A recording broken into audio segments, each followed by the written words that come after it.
I want to know. I'm super interested in origin stories, like how you guys got started, and it was kind of like small cricket, not a lot going on, and then all of a sudden it was like everyone is rocking Backwoods everywhere. Like, yeah. And so, and I know that's not how it happened. Right. For some people, it happened quickly. Yeah. For others, it really didn't. So I'm curious, like, how did this, like, when did this start? What's the origin story here with Backwoods? I mean, Take us back. It's definitely a long story. It is, yeah. And like I think where it all really started, you know, if you want to go from where it started, the core is we're New England. You know, we're riding in rough conditions, and we go back to the first time I crashed a snowmobile, or at least this particular green XM, you know, the free ride. Yeah. And I needed a bumper, wanted a bumper, couldn't afford one, right? So I said, you know, I'm gonna make one. Yep. And I think we didn't bring it here, but we have it at the shop. original. The original, the very OG. first. And Yeah. she's a beaut. Oh. She is a beaut. She's a good girl. It's going to be in the museum someday. But so I built it. You know, I couldn't afford it, couldn't buy it, so I built it. But how did you build it? Like, what's your background? Just my background. Like, did you know the right people, or did you just figure it out? My dad's He always was a kid back then. Yeah, You yeah. know, like, really? Yeah. I mean, I would have been 16, 15, I don't know. Yeah, I mean, 10 years ago. But Dad always had a shop. He always had a welder. He had tons of tools I'd take out, you know, never put back and whatnot. And, you know, he always showed me a thing or two. So I just jump in, you know. And the first welds are pretty rough. And there's some people that bought that bumper. I appreciate you.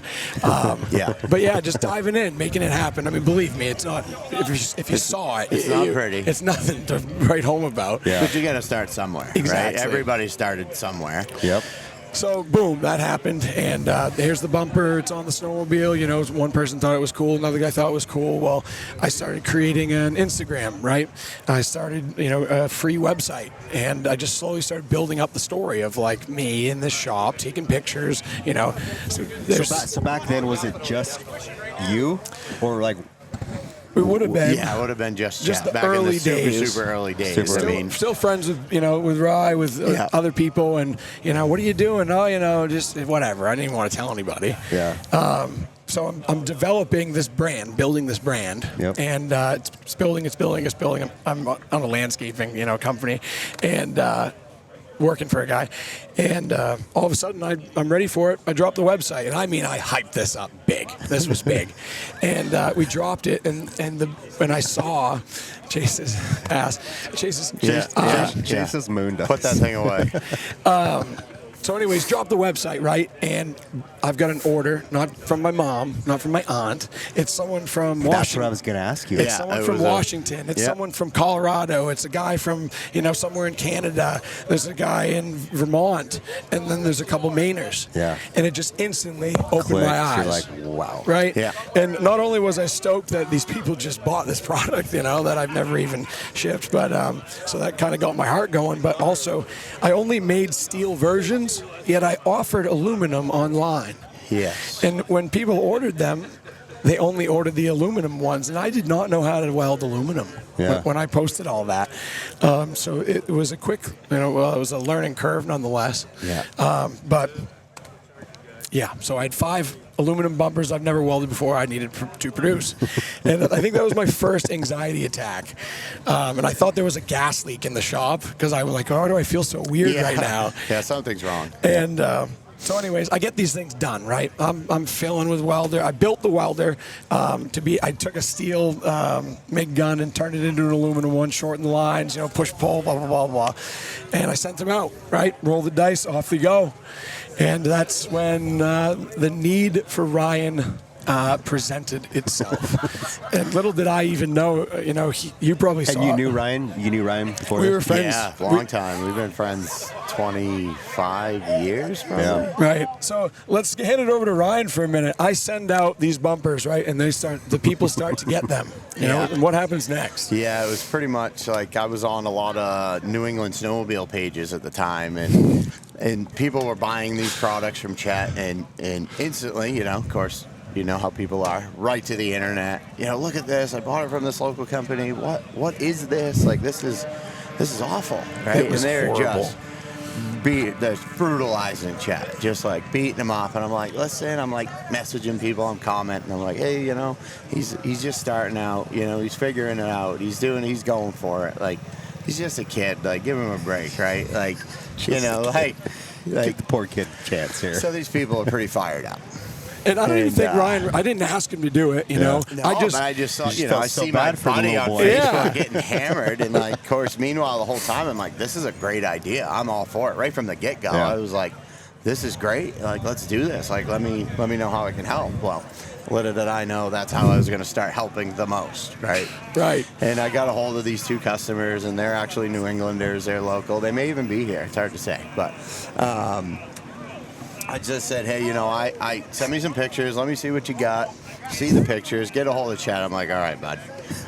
We cannot be shipping This this is, stuff. you know, we got to figure this out. I mean, you know? I'm welding, and it looks so bad. Then I'm grinding, and nothing is symmetrical. I He mean, got this good is at grinding, yeah. And so I pretty much messaged these people, and I'm just like, you know, hey, I'll get your money back. Send me the product back. We got to get the post down. We're going to figure it out like that. Yeah, back then it was like, please take the post down. Like, we're going to make this right. And we did. You know, that was the very early stages of Backwoods. Yeah. So that's kind of how I got in. You came in initially. to put fires out, basically. Yeah, I was putting fires out. Yeah, I still do a lot of that. Yep. At a different level now. But, yeah, that's how we got started. First employee brought on. First partner. Oh, well, I mean, if you want to, if it unpaid for sure. I mean, Ryan worked for me for probably 5 years unpaid. Yeah, I mean, there was several years of just like doing stuff, marketing, you know, just commenting, you know, hey, what bumper do I buy? Jumping in, tagging Backwoods, giving him the spiel. Like, I knew the product, I knew what he was doing. But this was That's what impressive. You said 5 years of just like so seeing the vision. Think about this I too. mean- This was, when we're talking about this, that was what, 2014, 2015? Yeah, I mean, because Yeah. like, I was looking through the Instagram the other day, the very first post, and there may have been some deleted them, before, yeah, I but needed it's to. 2014. You deleted it. Yeah, right now. 2014. That's that's the bumper we're talking about in this post, the picture. Because Backwoods, little did, as does everybody really know, like that's a long time ago, right? Well, Yeah. Backwoods, you know, I had journals as I went to Maine Maritime to be a merchant marine and to ship out as an engineer. And I ended up going to Maine Maritime. I got kicked out. I went and worked in the Gulf for a little bit. I went to New York Maritime. And when I went to New York Maritime, I'm like, Backwoods is done. I remember writing that. You know, I'm sorry to say So that. this was after the first set went out. Oh, yeah. Yeah, I mean, there was probably more than and we just sold that more. batch. We Yeah, sold, yeah. you know, It we got better. continued to I mean, sell. But it wasn't, I wasn't making any money, and it was just stressing No. myself out. And Yeah. so, I wrote off probably 2 times, you know, I'm sorry to see the end of Backwoods, but, you know, there's bigger things going on. Yeah. But, you know, and that's why I think there was such a big span. Because Yeah. after I graduated, you know, I went to New York, got back into Maine Maritime, I was welding bumpers in a barn with no heat. You know, I was bending pipe by hand out in front of this barn, and all the guys would drive by, and, you know, it was a regimented school, and I'd be out there in my khakis, you know, and people would be just laughing doing at me. work. What the is he doing? Yeah. And building an empire, baby. Yeah. I'd come down with these friggin' boxes, and, you know, before formation or after formation, drop them off. Castine, Maine. Like, go Wow. ahead and Google that. Yeah. Go to that. It's go way up the coast. Look at the post office there, and picture my goofy self walking in there with a bunch of Backwoods bumpers.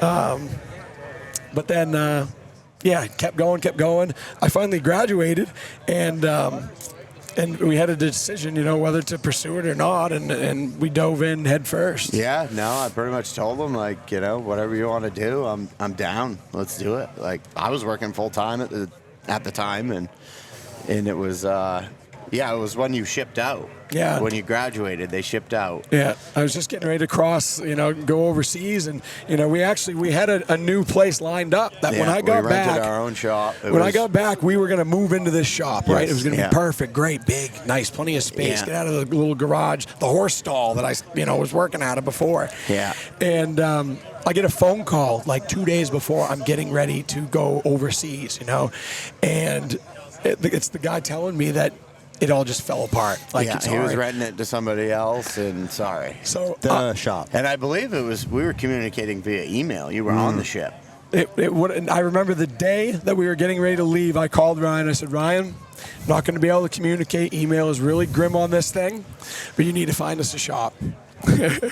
And, Okay, can you tell me what year we're in right now? Yeah, right. What are we at? Geez, that'd be 2017. 16 or 17. Okay, so a couple years have passed 4 or during 5 this Yeah, time. no, it would have been 17. Yeah. 17. So a few years have passed, Yeah. and now we're to Yeah. this point. Yeah. Where It's still just me at Just that point. you. Chet's With doing it Ryan's all. unpaid Yeah. support. Yeah. but you're like, Ryan, get us to shop. Yeah. And yeah. When I At the- get back, we're going to kick some We're going to ass. do it. Yep, Yeah, and I it's was just going going to down. I work nights as a diesel mechanic, so I had mornings available. So I was going to do mornings and then weekends, and well, I get out at midnight, Saw so there's the some vision, time still, yep. right? Yeah. And yeah, he says, you got to find us a shop. So I started looking around and found like a 1,200 square foot shop in Wyndham. Which Huge. was 1,200 square feet, we're what are you gonna do with yeah, all that? It was big. It had an office. It had, it was perfect. And, Moving up. it was close to me. It wasn't very close to Chet, but it worked. It was in the price range. I don't even know if there was one back then. But, yeah, so I called his father and I said, hey, you got to come look at this place with me. Joe came with Big me. Joe. We went through the whole place. We took a ton of pictures, and I'm looking at Joe, and I'm like, I don't know. I think this is it. Like, I think we should just tell him. I think Chet's going to be down with it. Like, we need something. I'm sweating waiting for Like, this this is email like- to happen. Like, this is On a this boat. is- This is Yeah. big, Somewhere, on a ship somewhere. Like, Chet made the decision to, like, yeah, he graduated, he did his thing, but, like, we're going to go full bore with Backwoods, so we needed a shop. We needed home base. Yeah. And we locked it down, and Chet was stoked, saw the pictures, and we made it happen. I got off the boat and got home and went straight to the shop. The guys already had stuff moved in and whatnot, and Yeah. then it was game on. What was Plan B in your head? There wasn't one. No, There- we were just there doing is- it. There is no plan B. No. This is the plan. We never really thought of it as not working, Yeah. ever. Never. That's. I mean, and I've been on both sides of that because part of my brain's like, when you're snowmobiling, you should have a Plan B. Like, man, if this line doesn't work, yeah. like I need to know what my I don't have a plan B there right? either. I don't. But I know the value in, like, if you shut those doors and the only door is Plan A, Right. and you force yourself to figure it out, because a lot of times with Plan B, you give up way too quick. We're right, because You know it's you there. have an out. You have an You think out. it's easy, Yeah. right? And Yep. the ability, persistence is, Yeah. I mean, Yeah, we talk just about sticking with it. We talk about these Wyndham days. I mean, I was bending the pipe by hand. I was, welding the Yeah, pipe. with a hydraulic pipe, like I was by I hand. was packaging the material. I was shipping the material. I was literally doing everything. Yeah. And those early stages, they were hard. It was a lot of late nights. It was a lot of like literal blood, sweat, and tears, and that's something we can Yeah. elaborate on later. Yeah, right, yeah. But we just stuck with it. We made it work. And I remember the day that Ryan said, "Hey, I think I'm ready to come over full time." And it was like I wasn't ready. Yeah. But yeah, no, it just worked out perfectly. So when Ryan comes over full time frame again. That'd like have been 2018. So now we're a couple years. So okay. So you that'd get off probably the been you get off the boat. 18, no, it was definitely like 18, 19, somewhere in there. Okay. I went full So time. Wyndham was going well. Like we Yeah. actually had sales. Like Yeah, I mean, we were doing well at that time. I would go in the morning. I would prep the bumpers, sandblast the bumpers, powder coat the bumpers, and ship the bumpers while he welded and ran the CNC, this little tiny CNC. Like, oh man, we skipped over the very first one. We can get back to that. Anyways, that's a big question, the opener. But yeah, like it was just the two of us. Then we had one guy that was he eventually took over and prepped and sandblasted, so then I could just powder and ship. Yeah. And then it just, once I went on, we were doing that, and then I was working a 10-hour shift at night, and then I'd go back in at midnight and do whatever to get orders out the next day. Just a dog. Just like, I mean, this was years of that. Yeah. Years.